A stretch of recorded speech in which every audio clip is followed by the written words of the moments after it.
নমস্কার বন্ধুরা, মিনুর রান্নাঘরে আপনাদের স্বাগত। চলে এলাম আবার নতুন একটা রেসিপি নিয়ে। আজকে আমি তৈরি করব সিদ্ধ করা আলু দিয়ে আলুর কোফতা এবং তার সঙ্গে পনির দিয়ে একটা নতুন রেসিপি। আমি এই রেসিপি করার জন্য কিছুটা পনির নিয়ে নিয়েছি আর নিয়েছি দুটো সিদ্ধ করা আলু। আর বাকি এই রান্নায় যা যা উপকরণ লাগবে সব রান্না করতে করতেই দেখিয়ে দেবো। এটা একটা নিরামিষ রেসিপি। তাহলে চলুন শুরু করি। একদম প্রথমে আমি আলুগুলোকে সরিয়ে দেব, দিয়ে এখানে এই পনিরটা নিয়ে পনিরটাকে টুকরো করে কেটে নেব।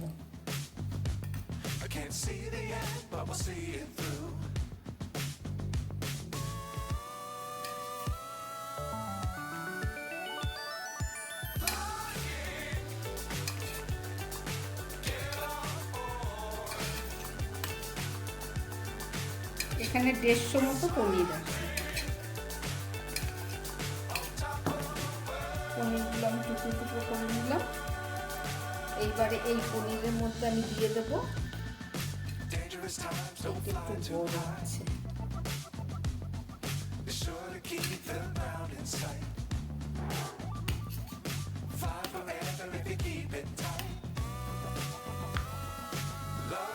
পনিরগুলো আমার টুকরো করে কাটা হয়ে গেছে। এবারে আমি এর মধ্যে দিয়ে দিচ্ছি পরিমাণ মতো নুন, আর দিয়ে দিচ্ছি খুব সামান্য একটু হলুদ, আর দিয়ে দিচ্ছি একদম সামান্য একটু লঙ্কার গুঁড়ো, আর দিয়ে দেবো সামান্য একটু চিনি। এই সব কিছু দিয়ে আমি পনিরটাকে খুব ভালো করে মেখে নেব। পনিরগুলো আমার খুব ভালো করে মাখা হয়ে গেল। এইবার এই মশলা মাখানো পনিরের মধ্যে আমি দিয়ে দেবো একটু সামান্য এই যে কর্নফ্লাওয়ার, হাফ চামচ। এই হাফ চামচ কর্নফ্লাওয়ার দিয়ে মেখে রাখলে পনিরটা যখন আমি ভাজা করে যখন রান্না করব, ওপরটা বেশ শক্ত থাকবে, ভেতরটা একদম সফট। মাখাটা আমার হয়ে গেছে। আমি এবার এটাকে 10 মিনিটের জন্য ঢাকা দিয়ে রেখে দেবো। চলুন ঢাকাটা দিয়ে দিচ্ছি। একটা কড়াই বসিয়ে দিয়েছি। কড়াইটা গরম হয়ে গেছে। আমি তার মধ্যে তেল দিয়ে দিচ্ছি কিছুটা। সামান্য তেল দিলাম। এই তেলের মধ্যে আমি কিছুটা পরিমাণে কালো জিরে দিয়ে দিচ্ছি। এই যে ফোড়নে কালো জিরে দিচ্ছি, আর দিয়ে দিচ্ছি একটা শুকনো লঙ্কা, এটাকে চিলি ফ্লেক্স বলে, আর দিয়ে দিলাম একটু কারি পাতা, আর দিয়ে দিচ্ছি খুব সামান্য একটু আদা। এগুলো দেওয়ার পরে এই যে সিদ্ধ করে রেখেছিলাম দুটো আলু, সেই আলুটা দিয়ে দিচ্ছি।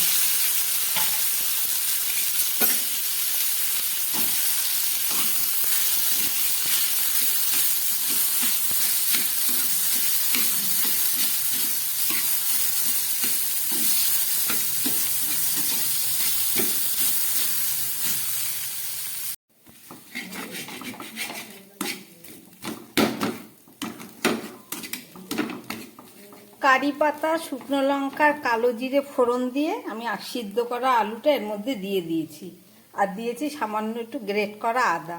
এবার দিয়ে দিচ্ছি একটু সামান্য ভাজা মশলা। এখানে জিরে আর ধনে ভেজে রেখেছিলাম, সেই সামান্য দিয়ে দিলাম। এটা একটা নিরামিষ রেসিপি।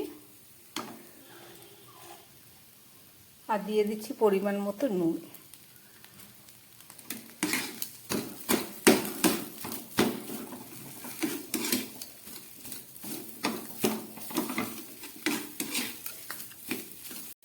আমার এই সিদ্ধ আলুর কাইটা রেডি হয়ে গেছে। আমি এটা গ্যাসটাকে বন্ধ করে দেবো, একটু ঠান্ডা করে নিই, তারপরে ফেরত আসছি।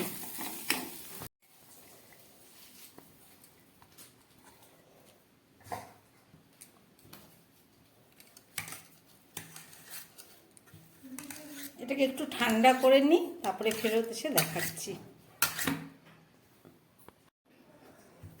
সিদ্ধ করা আলুটা একদম ঠান্ডা হয়ে গেছে। আমি এটাকে খুব ভালো করে মেখে একটা মণ্ড তৈরি করে নিলাম। খুব সুন্দর একটা গন্ধ বেরিয়েছে, ভাজা মশলা, কারি পাতা, আদা এসবের একটু অন্যরকম গন্ধটা। এবারে আমি এগুলোকে ছোট ছোট টুকরো করে করে গোল গোল করে পাকিয়ে নেবো এইভাবে। তার আগে এটা বানাবার আগে আমি একটা বাটি নিয়ে নিচ্ছি। এই বাটির মধ্যে আমি 1 চামচ বেসন নিলাম, 1 চামচ না 2 চামচ বেসন নিলাম, আর নিয়ে নিলাম এই 1/2 চামচ মতো কর্নফ্লাওয়ার। এটাকে খুব ভালো করে আমি একসঙ্গে মিশিয়ে নেব, শুকনোই মিশিয়ে নেব। মাখানো আমার হয়ে গেল। এইবারে এই সিদ্ধ করা আলু দিয়ে আমি ছোট ছোট করে এই আলুগুলো দিয়ে একটা মণ্ড তৈরি করব এইভাবে গোল গোল করে। এইগুলোকে এই কর্নফ্লাওয়ার আর শুকনো বেসনের মধ্যে আমি খুব ভালো করে এইভাবে মেখে নেব, মেখে এইভাবে রেখে দেবো।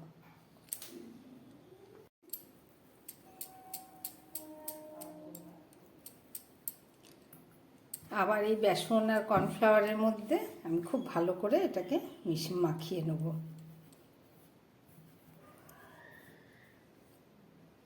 আলুর কোপ্তা।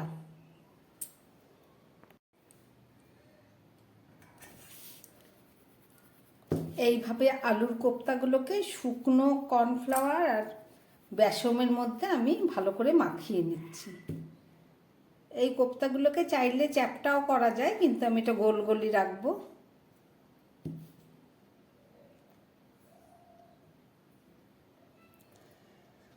আলুর কোপ্তা আমার তৈরি হয়ে গেল। এবার চলুন রান্না করব। আলুর কোপ্তাও রেডি হয়ে গেছে, আর পনিরগুলো মেখে রেখেছিলাম সমস্ত মশলা দিয়ে। চলুন এবার রান্নাটা শুরু করি।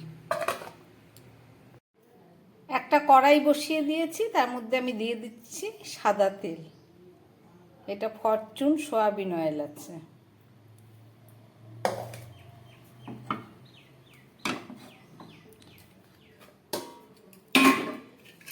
এই তেলের মধ্যে আমি এই মশলা মাখানো পনিরগুলো ভেজে নেব।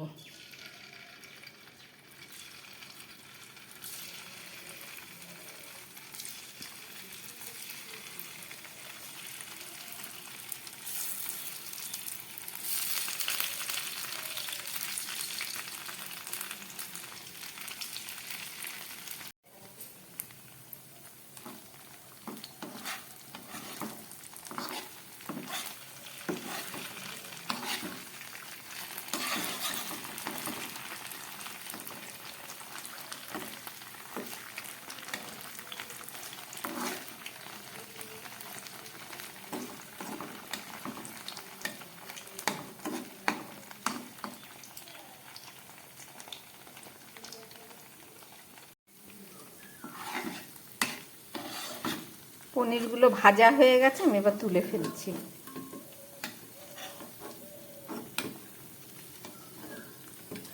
মশলা মাখানো পনির ভাজা হয়ে গেল।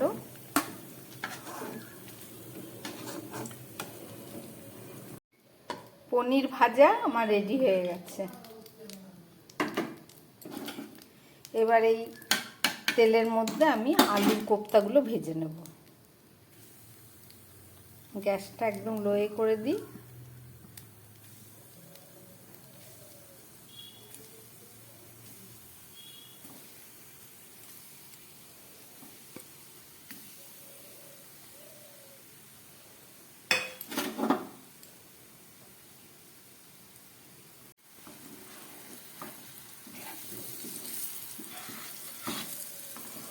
খুব সুন্দর একটা মিষ্টি গন্ধ বেরিয়েছে।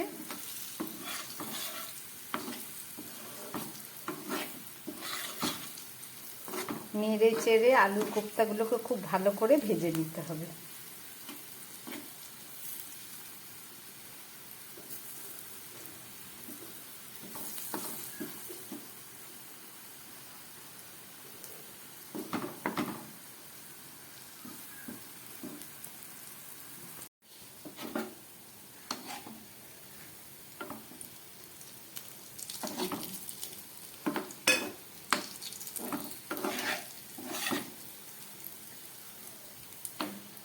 আলুর কোপ্তাগুলো আমার একদম লাল করে ভাজা হয়ে গেছে। এবার আমি এগুলোকে একটা একটা করে তুলে ফেলবো।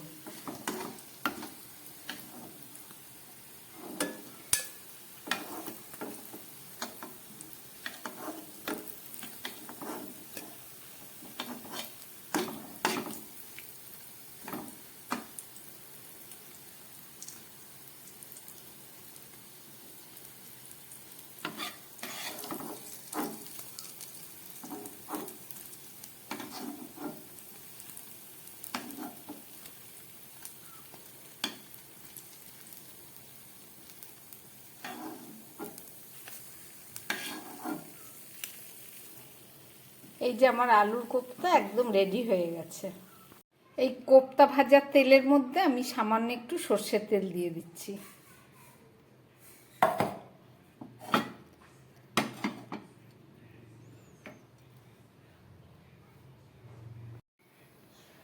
সর্ষের তেলটা গরম হয়ে গেছে, আমি দিয়ে দিচ্ছি একটা শুকনো লঙ্কা ফোড়ন, আর দিয়ে দিচ্ছি একটা তেজপাতা, আর দিয়ে দিচ্ছি সামান্য গরম মশলা।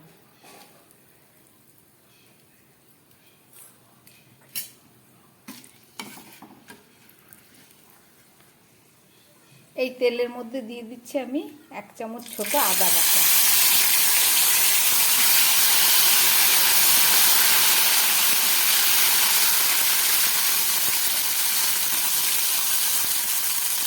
এবারে দিয়ে দিচ্ছি সামান্য হলুদ, আর দিয়ে দিচ্ছি সামান্য লঙ্কার গুঁড়ো।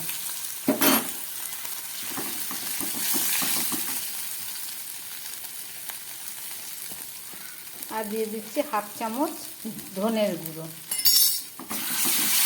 একটু জল দিয়ে দিচ্ছি।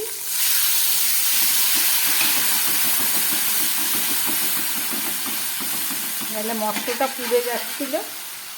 সামান্য জিরের গুঁড়ো, ধনে, জিরে, লঙ্কা, হলুদ সব কিছু দিয়ে আর আদা দিয়ে ভালো করে কষিয়ে নিয়েছি।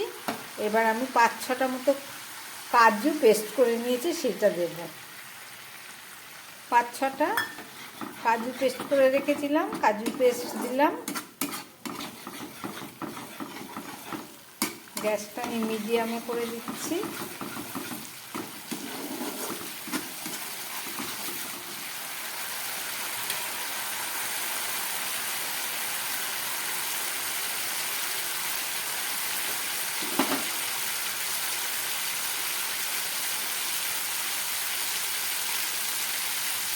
আর দিয়ে দিচ্ছি এই ছোট 1 চামচ টক দই।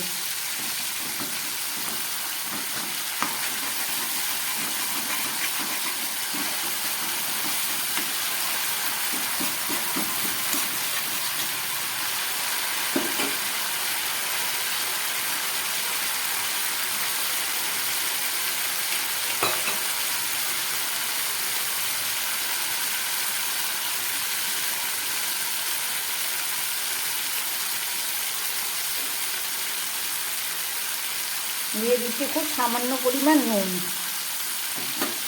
সব কিছু দেওয়া হয়ে গেল, আমার মশলাটা কষে গেল। এবার আমি এর মধ্যে দিয়ে দিচ্ছি জল। আরও সামান্য জল আমি এর মধ্যে দিয়ে দিচ্ছি।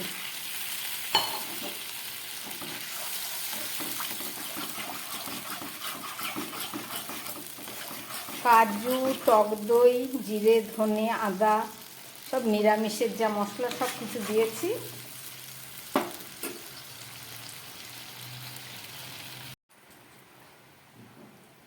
ঝোলটা ফুটে উঠেছে, আমি দিয়ে দিচ্ছি 1 চামচ টমেটো সস।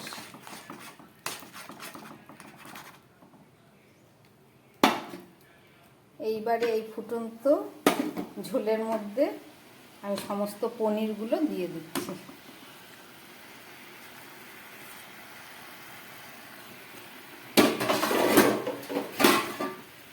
আর দিয়ে দিচ্ছি এই আলুর কোপ্তা।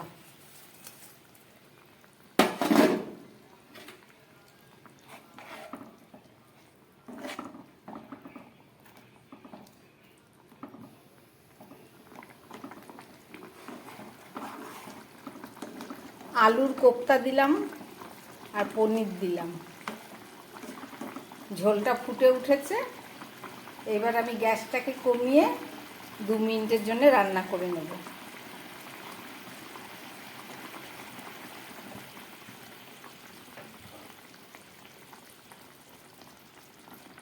2 মিনিটের জন্য ঢাকা দিয়ে দিচ্ছি, ফেরত এসে আবার দেখাবো। 2-3 মিনিট পরে ফেরত আসলাম, এবার ঢাকাটা খুলে দেখব।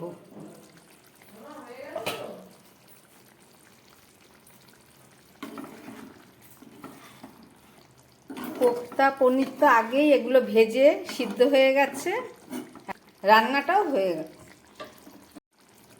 পনির আর কোপ্তা আগেই ভাজা ছিল এবং খুব অল্প সময়ের মধ্যে রান্নাটাও হয়ে গেল। এবার আমি দিয়ে দিচ্ছি এর মধ্যে সামান্য পরিমাণ ঘি। রান্না আমার রেডি হয়ে গেছে। এই যে কোপ্তাগুলো দেখুন ফুলে বড় হয়ে গেছে। আলুর কোপ্তা, এদিকে পনির। চলুন গ্যাসটা অফ করে আমি ঢাকা দিয়ে দিচ্ছি। 2 মিনিট পরে দেখাচ্ছি। রান্না হয়ে যাবার 2 মিনিট পরে ফেরত আসলাম। আলুর কোপ্তা আর পনির দিয়ে রান্না করলাম নিরামিষ একটা রেসিপি। এই রেসিপি আপনারা দেখলেন, আশা করি আপনাদের ভালো লেগেছে। এই আলুর কোপ্তা এবং পনিরের এই তরকারি ভাত, রুটি সব কিছুর সঙ্গে খাওয়া যাবে, পোলাও। আমার বানানো এই রেসিপি যদি ভালো লাগে তাহলে আমার চ্যানেলটাকে লাইক করবেন এবং সাবস্ক্রাইব করবেন, যাতে আমি আগামী দিন নতুন কোনো ভিডিও নিয়ে আসতে পারি। নমস্কার, সবাই সুস্থ থাকবেন এবং ভালো থাকবেন।